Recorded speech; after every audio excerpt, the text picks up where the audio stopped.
萧炎丹会大比为何选择从未练过的深骨融血丹？没想到侥幸哥的初衷不是为了复活药老，真正的原因让人哭笑不得。首先我们要知道，萧炎参加丹会的目的是为了获得3000焰炎火，因为多一种异火就会多一副底牌，到时候拯救药老的时候就会多一分胜权。刚好风尊者告诉萧炎，药尘当年就是丹会大比冠军，他也希望萧炎不要丢了药尊者的名号，丹会大比的时候也取得一个好成绩。见到玄空子本尊之后，玄博又把3000焰炎火的现状以及魂殿基于异火的野心告诉萧炎，最稳妥的方式就是取得丹会冠军，这样就能优先魂殿一步收复3000焰炎火。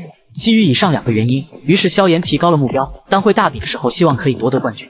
丹会大比的时候高手众多，且不说混入丹会参加比赛的木谷老人，光是妖女曹颖和丹晨小妹，萧炎也没有十足的把握可以战胜他们。既然如此，为何萧炎不选择炼制一种保险的丹药参加比赛？毕竟深骨融血丹他从未练过，真正大比的时候炼制深骨融血丹也容易失败。这就要来说一下单比的对手以及萧炎的自身情况。从当时的情况来看，曹颖和丹晨都是8品炼药师，7品炼药师更是一大堆，像宋清这样的年轻天骄也是7品高级炼药师。很明显，这些人参加丹会大比，他们都可以轻松炼制7品丹药。当然，除了这几人之外，还有木谷老人和清华老主，这2人都可以炼出8品丹药。尤其是木谷老人，萧炎已经提前见识到老匹夫强悍的灵魂力，倘若炼制一般的7品丹药，以萧炎的天赋进入前10估计问题不大，但是想要夺冠根本不可能。然后就是萧炎参加单比的情况，当时萧炎已经炼过3种7品丹药，第一种则是天魂融血丹。从丹药品质上来说，天魂融血丹只是7品初级丹药，只不过萧炎炼制天魂融血丹的时候还是一位6品炼药师，能够跨级炼出天魂融血丹已经很不容易。当然这里还有一个原因，按照小说剧情的设定，萧炎炼制天魂融血丹是为了自己的宝贝女儿，从这个角度来说，萧炎肯定会使出吃奶的力气炼制这枚丹药。第二种7品丹药则是7品高阶火符丹，也就是萧炎前往焚炎谷炼制的丹药。当时萧炎已经是一位7品炼药师，可是炼制火符丹的过程依旧很艰难，除了需要庞大的灵魂力之外，萧炎首次体会到7品高阶丹药熔丹的困难，而且在炼制过程中又出了一个小意外，由于幻大师灵魂力不够，结果导致中途炼丹终止。若不是萧炎强行选择单独熔丹，估计火符丹一定会炼制失败。经历这次炼丹之后，萧炎深知自己独自炼制7品高阶丹药也很能抢。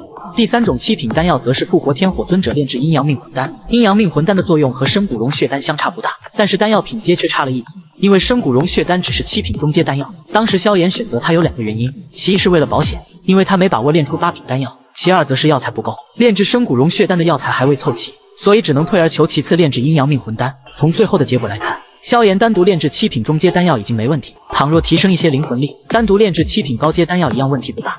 最后就是真正丹会大比的时候，萧炎选择炼制深骨融血丹，因为这枚丹药是8品丹药，想要夺冠就必须炼制8品丹药，7品丹药肯定夺不了冠军，9品丹药萧炎又炼不出，最后只能选择深骨融血丹。还有一个原因就是萧炎在参加丹会大比之前，玄博把最后的几味药材交给萧炎，说的简单直接一点，萧炎刚好拥有深骨融血丹的丹方，又刚好凑齐炼丹需要的药材，所以单比的时候才选择炼制深骨融血丹。炼丹的目的是为了夺冠，并不是奔着复活药老的初衷。说句不好听的话，萧炎也是被逼无奈，只能选择炼制深骨融血丹。萧炎身中魔毒斑，为何却要反过来感谢谢碧炎？原来魔毒斑为萧炎带来了3个意想不到的好处。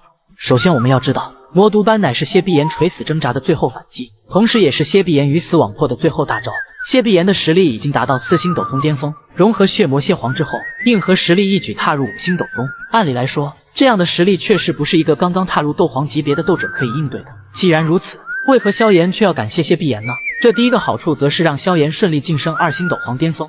小医仙在出云帝国待了这么多年，他对毒斗气还是有很深的了解。谢碧炎的魔毒斑凝结了一个4星巅峰斗宗所有的毒斗气，凭借小医仙的实力还远远无法将其化解。虽说如此，但小医仙却可以使用封印之法将其暂时封印。在封印魔毒斑的过程中，有一丝恐怖的毒斗气外泄而出。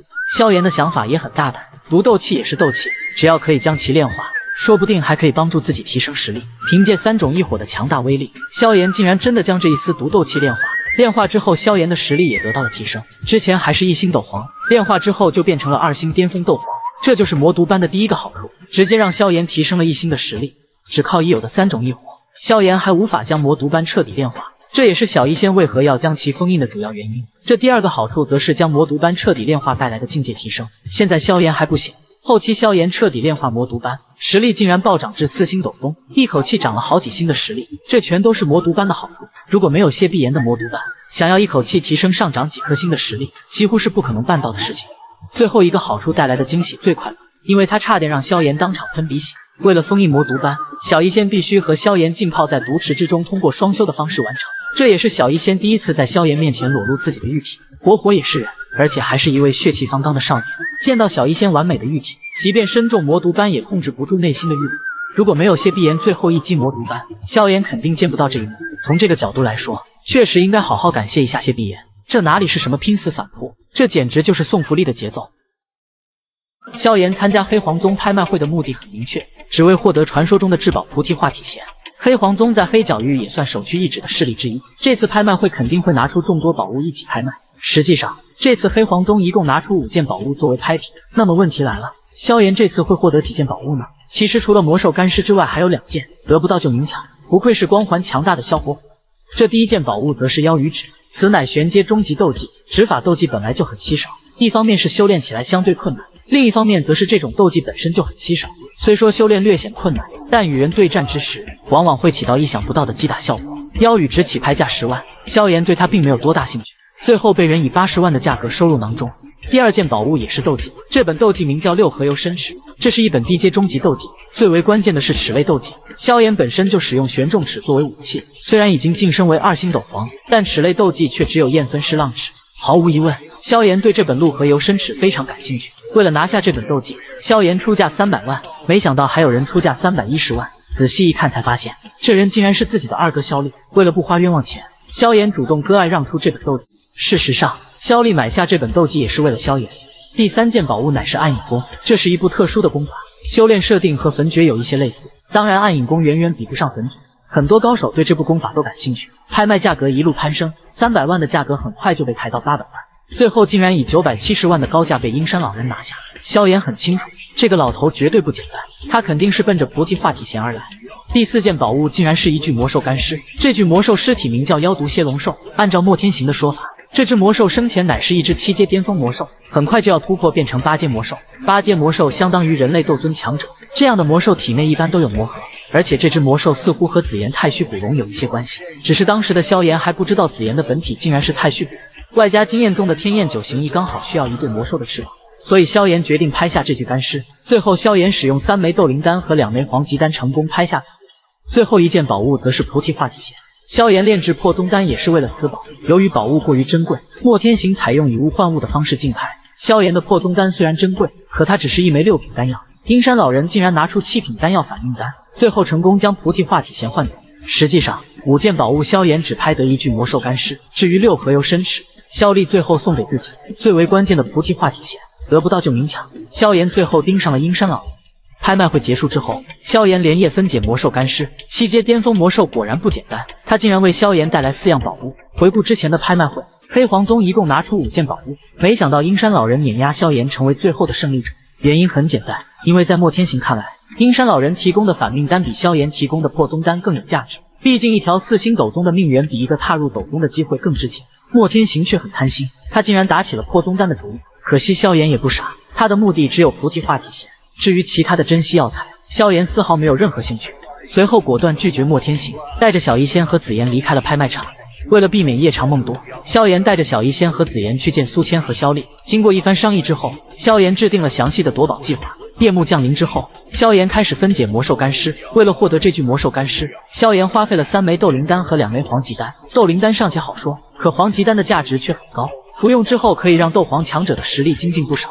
之前萧炎为了对付云山，他从黑角域拉拢了3位斗皇强者，当时萧炎承诺的报酬就是黄级丹。由此可见，为了获得这具魔兽干尸，萧炎确实花了大价钱。那么这具魔兽干尸到底能为萧炎带来哪些丰厚的回报呢？没想到萧炎从他身上获得4样宝物，这第1样宝物则是玉石古翼。当初燕洛天被美杜莎打死之后，萧炎喜提飞行斗技天焰9行翼。燕洛天只有2星斗宗的实力，可他御空飞行的速度却远超同级强者。原因很简单，因为燕洛天的后背还有一对飞行古翼。想要炼制这种飞行古翼，除了飞行斗技之外，还需要一对魔兽的翅膀。在萧炎看来，这具即将突破7阶的魔兽干尸非常有价值。